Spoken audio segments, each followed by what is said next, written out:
food. That is delicious. The supermarkets are full of it, from the everyday to the exotic. Welcome to Africa. But how much do we really know about the grub we eat? That is officially runny honey. We'll be travelling the world, Oh, a little bit bumpy. tasting everything we can, and taking on any challenge That's mental. to reveal the secrets behind the food on our plates. Proper mouthful. Coming up, I dig deep to find how some whiskies get their peaty, smoky flavour. Wow, that is smoky. Bonjour! I'm in France, up to my ears in sweetcorn. You're Mr. Sweetcorn. What's your technique? And I'm in Cyprus to get hands-on with halloumi. So gross.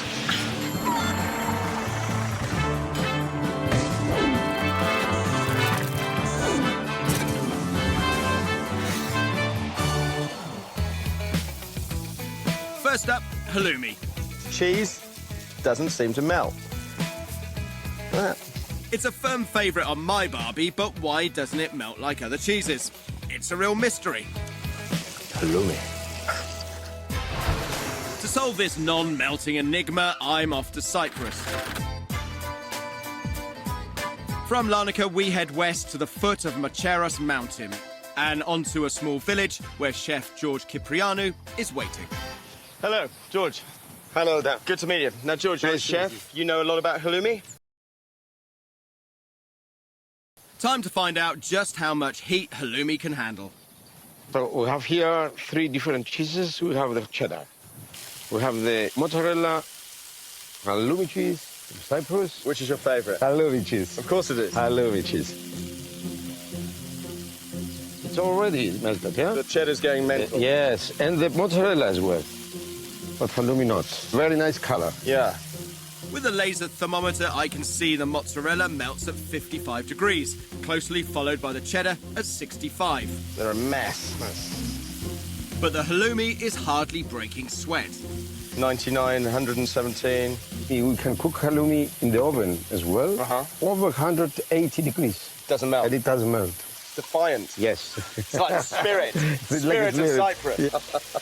So, George, you've got 3 different cheeses all using milk. Why are they all acting so differently? It's the traditional way of preparing halloumi in Cyprus. Let's say... Secret? Secret, yes. Not for long. Back in the UK, I've got a pair of cheesy detectives on the case. I've got a question for you about halloumi. Why doesn't it melt? I don't know. I think it may be a harder cheese or a stronger cheese. Stronger. It's got something in it, obviously, that keeps it from melting, but Yeah. don't know what.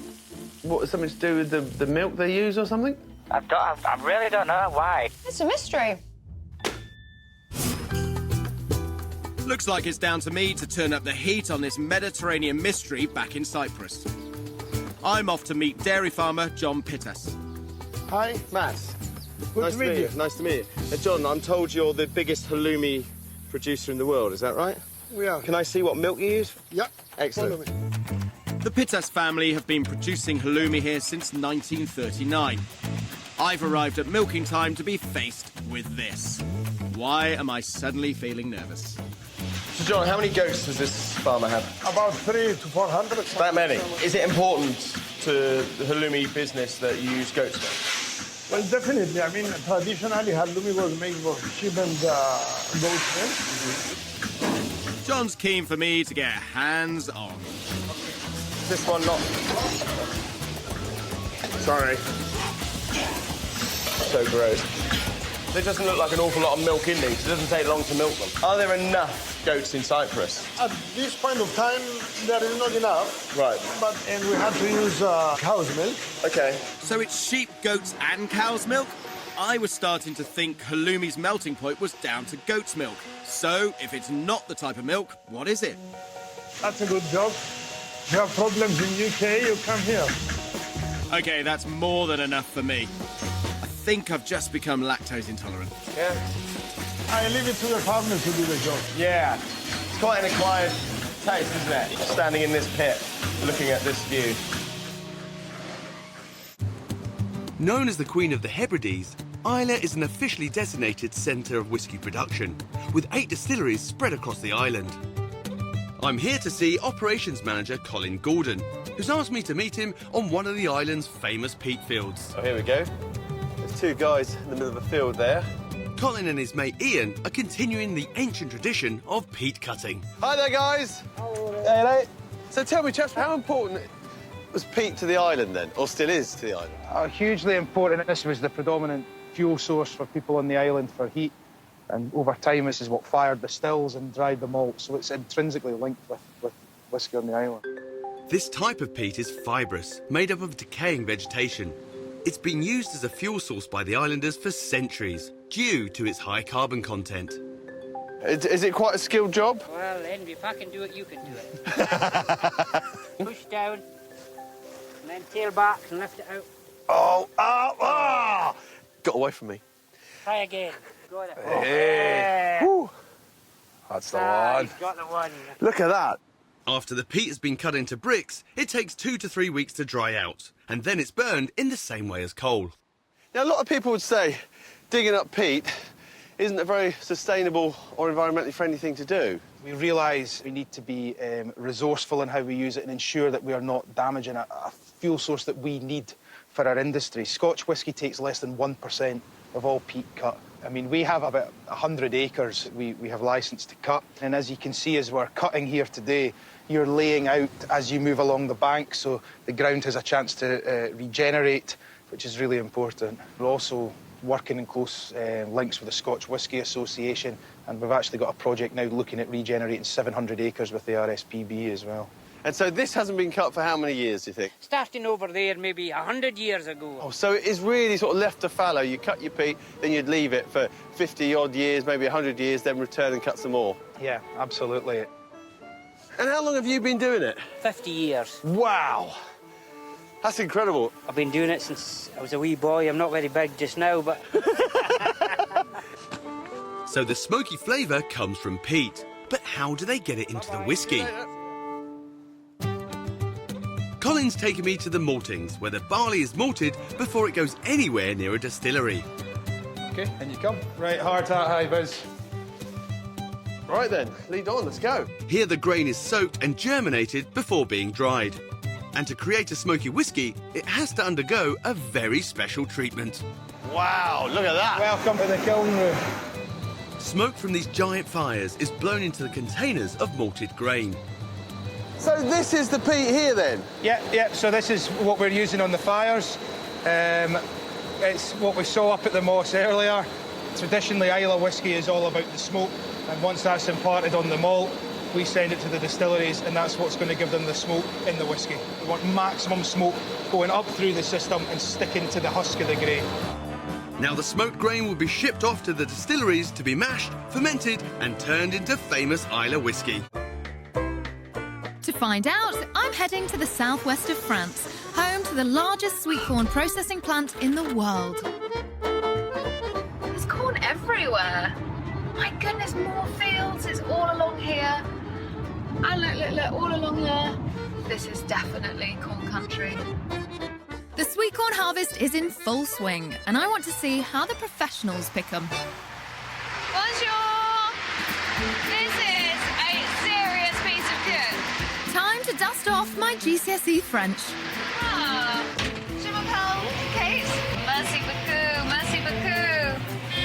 That's pretty much instead of my French. Let's see how we get on. From mid-July to mid-October, 8 of these mechanical beasts are run by a team of 50 workers, harvesting around the clock. This is so fast. Hey? This is production on a giant scale. C'est bon. And now I've got that out my system. Hi, Christophe. I'm meeting Christophe Balwy, an expert in growing super sweet corn for canning. Nice to meet you, Kate. Nice to meet you. Gosh, this place is vast, isn't it? How big is this field? About 20 hectares. Wow. And so is this a good spot in France to grow sweet corn? In Sud-West, it's the best place in France to grow sweet corn. Oh, that's a good one. It's big, isn't it? This is perfect maturity. How do you know it's perfect maturity? Because it is the tenderness, the color, the sweetness. So what is it that makes sweet corn sweet? From the leaves. They build the sugar from the light of the sun. And then the sugar goes in the plant and then in all these little kernels.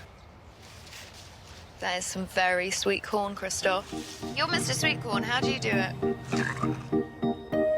Obviously, Christoph can't bite every cob, so samples are tested in a lab for sugar content to make sure the corn is perfect for picking. If you wait too long, it becomes over mature, like this one. How old is this one? And Much older than this? It's about 2 days more than this one. Just 2 days? Yes, it goes very fast. Really? It goes very fast. You try to eat it, it's hard. See? Yeah, not very good. If the corn is left to ripen for too long, the sugars turn to starch, which affects the flavour, so the timing of the harvest is crucial. I never realised that you have to be so on it, don't you? I mean, the moment that this corn ripens, you have to be here with your harvesters. Exactly. This is why we run 24 hours a day and 7 days a week when it's harvest time. Now, Christoph, what I'm confused about, okay, have you ever tried to get the corn off the cob at home in your kitchen? Yes. It's impossible. Some of them you chop in half, some of them you just chop too deep and you get, you know, the whole lot. How do you do it? It's true. It's a secret of our factory. I think you'll visit this one and you'll see how we work. But I want to uncover the secret of getting corn off the cob without the white bits. Benoit? Hi.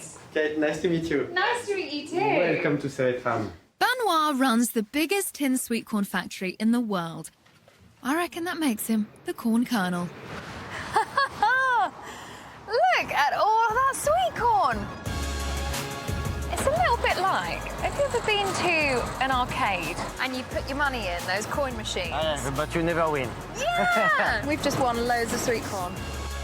How many of these cobs do you receive every day at this time of year? If you have some time, you can count them. I don't know. Roughly 2,000 tons. 2,000 tons a day? A day, yeah. A day? In number of pieces, I don't know. Sadly, there's no time for a cob count. This corn needs to be canned. Too sweet.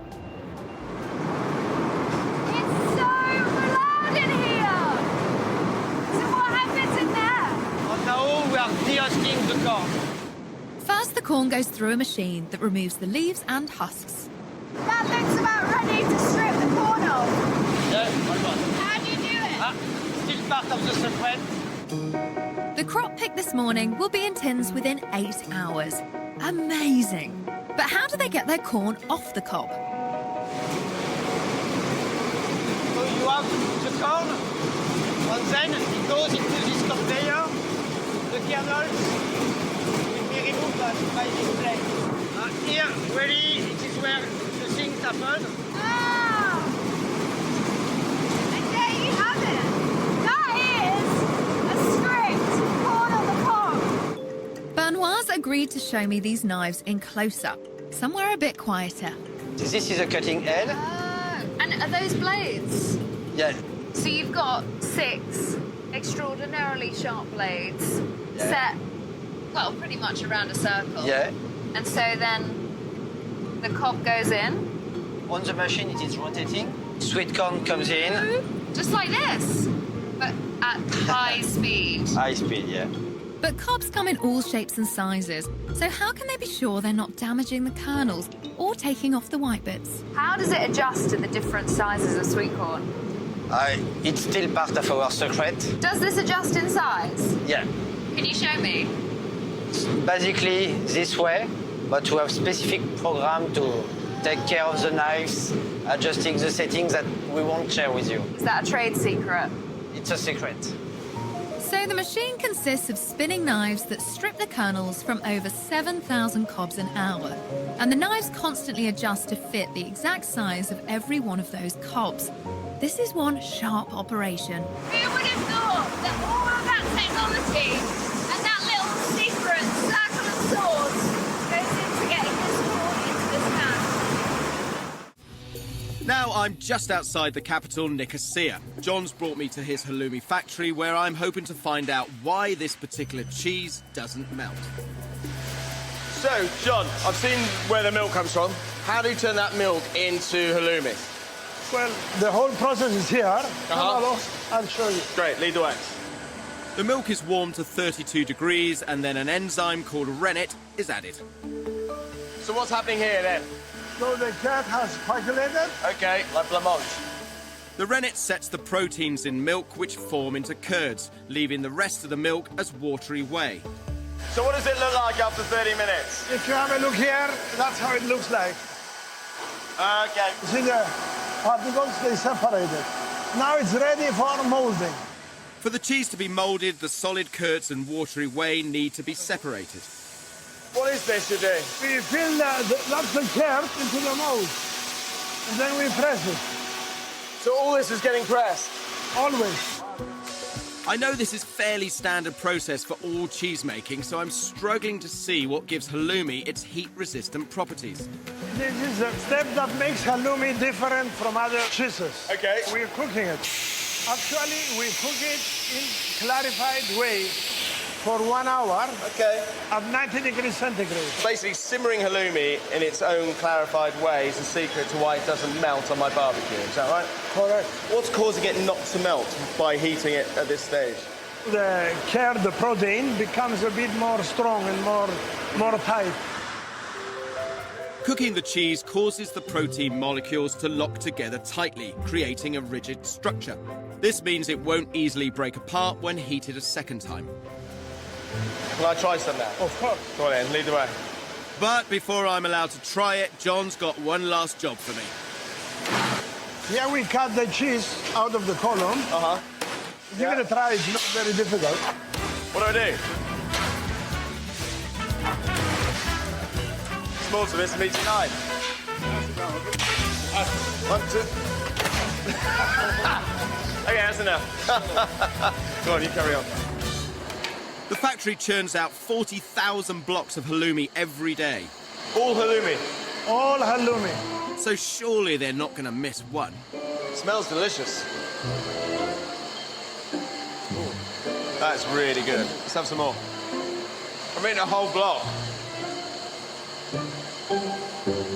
Colin's brought me to the maltings laboratory.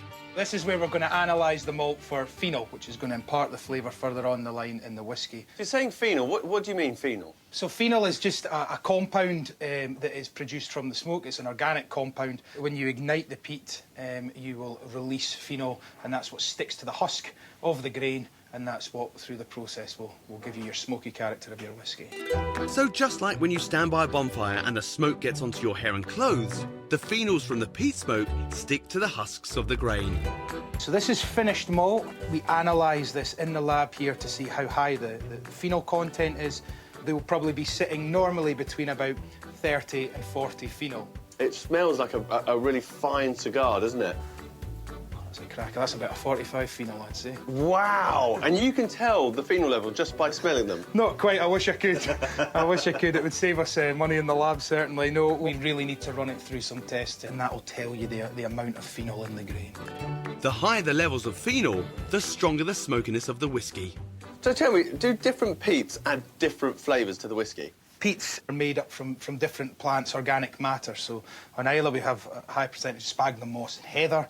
If you go to maybe somewhere like Orkney, there's a lot more woody material. So absolutely they will produce different phenolic flavour profiles. And by the time it's sitting in a cask ready to mature for 16 years, that smokiness will stick with it right through till bottling. So different peats will have different flavours, really? So I'm here on the banks of Loch Lomond. I've been told to bring a bag of peat with me because I'm here to have a chat with a man who knows an awful lot about this stuff. Hey there, you must be Andrew. Hey there. Andrew Smith is a specialist in smoking food and drink. There's my peat I brought along, but I see you've already got some peat here, so why have I brought peat?